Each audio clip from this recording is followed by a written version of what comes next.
Well, it is time for us to take a look at some of our national and international stories for this Friday morning. It is June 23rd, 2017. The U.S. Navy's second test, the missile defense system that is designed to stop a North Korean missile, has failed. This, of course, the first one they reported was a successful test. This one that was just carried out this week did not manage to destroy the target. Russia is currently working on counter-sanctions against the U.S. as they are trying to explain to us the futility of the sanctions about the Russian Federation. Otto Warmbier was laid to rest. A funeral attended by thousands of people. This was the student who was jailed in North Korea, returned home in a coma, and he died this week. North Korea has called Donald Trump a psychopath in this war of words over Warmbier's death. Trump also made a remark this week on Twitter saying he did not record ex-FBI Chief Comey.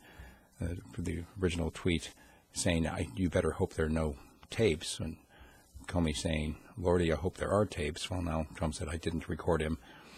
Senate Republicans have unveiled their health care bill. Not clear whether they're going to have the support they need from their own members to pass it. Trump apparently wants to ban immigrants from accessing welfare within 5 years of entering the United States, and the Supreme Court has agreed to examine Trump's travel ban.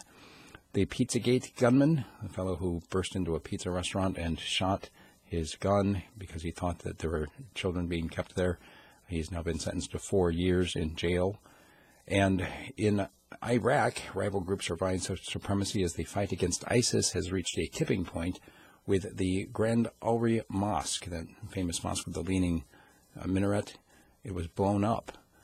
The one side saying, no, ISIS did it. ISIS saying, no, U.S.-led forces blew it up. Either way, the people in Iraq are angry because it was a well-known historic monument. Poland has passed a law on demolishing monuments to the Red Army. The Soviet, of course, forces victorious over the Germans. The Russians saying, you're trying to erase history. You're forgetting that it was the Russians that saved you from the Nazis. Theresa May is in Brussels right now for what they're calling humiliating Brexit talks as the Europe nations are in a row right now, absolutely furious about whether they're going to try to convince the UK to stay in the EU. Trump made a comment this week on how he doesn't want a poor person handling the economy, and Egypt has renewed its detention of Al Jazeera's reporter Mahmoud Hussein. 7 new high-rises in London have been identified as failing fire risk tests in the wake of the Grenfell Tower disaster. And now they're saying, well, these need to get fixed, obviously.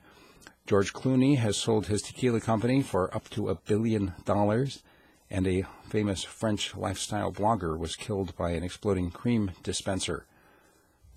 Weird ways to die, I suppose.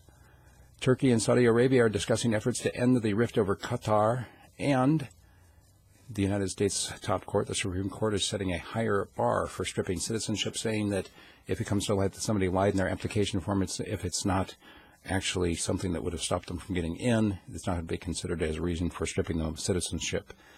Right-wing pundits are talking about whether or not America is on the brink of a civil war, and the Middle East apparently is on the brink of another war.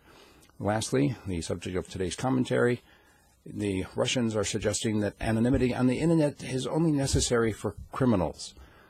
Basically, if you've got nothing to hide, you've got nothing to fear, right? We'll talk about that. And if you'd like to engage me in any of these topics, or you have a news tip for me, send me an email, steve@radiofreespeech.com. Remember, if you'd like more news, you can become a subscriber, and you'll get 30 to 40 minutes delivered directly to your inbox every morning at 5 a.m. radiofreespeech.com.